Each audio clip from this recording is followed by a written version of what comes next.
15. Uma espira quadrada de 2 metros de lado é mantida perpendicular a um campo magnético uniforme com metade da área da espira na região em que existe campo, como mostra essa figura aqui. A espira inclui uma fonte ideal de força eletromotriz 20 volts, essa aqui é da fonte. Se o módulo do campo varia com o tempo de acordo com a equação B igual a 0,042 menos 0,87T, com B em teslas e T em segundos, determine letra A força eletromotriz total aplicada à espira, e letra B o sentido da corrente total que circula na espira. Vamos pensar aqui, a gente tem uma fonte que está aplicando uma força eletromotriz de 20 volts. Agora a gente precisa encontrar a força eletromotriz reduzida por conta da variação do campo magnético, aqui do fluxo de campo magnético. Como que a gente encontra essa força eletromotriz reduzida? Usando a lei de Faraday, vai ser menos a derivada do fluxo de campo magnético em relação ao tempo. Então, a primeira coisa que eu preciso saber encontrar é o fluxo de campo magnético. Vamos lembrar que o fluxo de campo magnético vai ser igual a integral de B vezes o dA, onde dA é um vetor que ele é perpendicular ao plano, aqui é o normal ao plano. Mas separa aqui que eu tenho duas partes diferentes. Vamos dizer que essa aqui é a partezinha laranja e essa aqui vai ser a partezinha roxa, né? Aqui em cima eu tenho campo magnético, embaixo eu não tenho. Então eu vou calcular esse fluxo separando em duas partes diferentes. Eu vou calcular o fluxo na parte laranja, vamos dizer aqui que é a parte 1, e vou somar com o fluxo da parte roxa, 2 de B vezes dA. Então é isso que eu vou fazer, eu estou separando duas partes, já que o campo magnético ele é diferente nas duas regiões, né? A gente pode começar com a roxa. Qual o valor do campo magnético na parte roxa? Zero, né? Então, se aqui é zero, esse termo já vai embora. Então, o fluxo de campo magnético eu só preciso calcular na parte laranja. De novo, por que na parte roxa é zero? Porque o B é zero aqui. Então, vamos olhar aqui o que a gente tem. A gente tem o campo magnético que está saindo da página, né? Então, ele também é perpendicular ao plano aqui, ó. Ele também é perpendicular ao plano. Ou seja, o campo magnético ele é paralelo ou antiparalelo a dA. Vamos supor que seja paralelo. Depois a gente modifica o sinal aqui de acordo com o que a gente percebeu utilizando a lei de Lenz. Mas beleza. Então, o que eu tenho? Vamos lembrar lá das propriedades do produto escalar. B vezes o dA é a mesma coisa que B vezes dA vezes o cosseno do ângulo entre eles. O cosseno do ângulo entre eles é zero, né? Já que eles são paralelos e o cosseno de zero é 1. Então, isso aqui é igual a B vezes o dA. Ou seja, a gente encontrou que o fluxo de campo magnético vai ser igual a integral na região 1, que é a região laranja, de BdA. Só que o meu campo magnético ele é constante em todos os pontos aqui da minha área de integração. Ele é constante em todos os pontos. Porque ele diz que nessa região aqui, o valor do B ele não depende da posição, só depende do tempo, né? Então, o B sai para fora da integral, vai ficar integral na região 1 de dA. Isso aqui vai ser igual a integral de dA é B vezes A, onde A é essa área 1, que é a área de cima. A área de cima é o quê? É a área do quadrado dividido por 2. Qual que é a área do quadrado?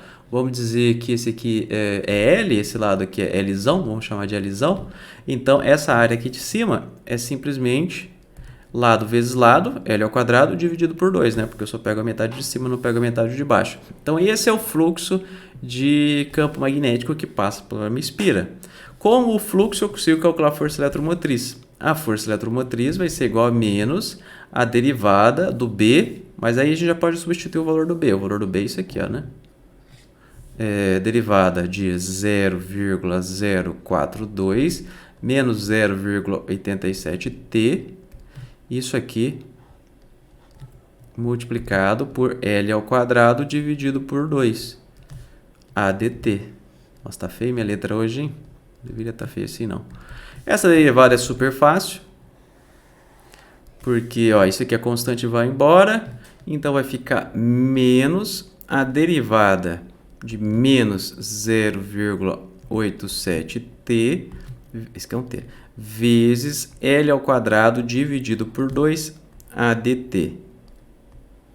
Essa derivada, simplesmente o t vai embora, menos com menos vai dar mais, então isso aqui vai dar para a gente 0,87 vezes L ao quadrado sobre 2. Lembrando que o L é 2 metros, olha aqui, ó, L igual a 2 metros, e aí eu vou ter que 0,87 vezes 2 ao quadrado dividido por 2, e isso aqui vai dar aproximadamente, ou exatamente, né, melhor, exatamente 1,74 volts.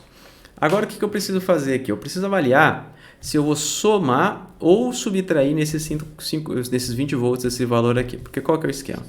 Se a minha corrente induzida ela for nesse sentido, ó, se eu estou provocando uma corrente nesse sentido, aí eu vou somar com os 20 volts. Aí vai dar 21,74.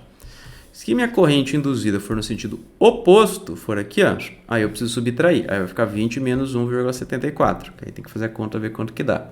Como que eu descubro em qual direção está a corrente induzida? Utilizando a lei de Lenz. A lei de Lenz, ela me fala que a força eletromotriz induzida é no sentido de que a mudança de fluxo se anule.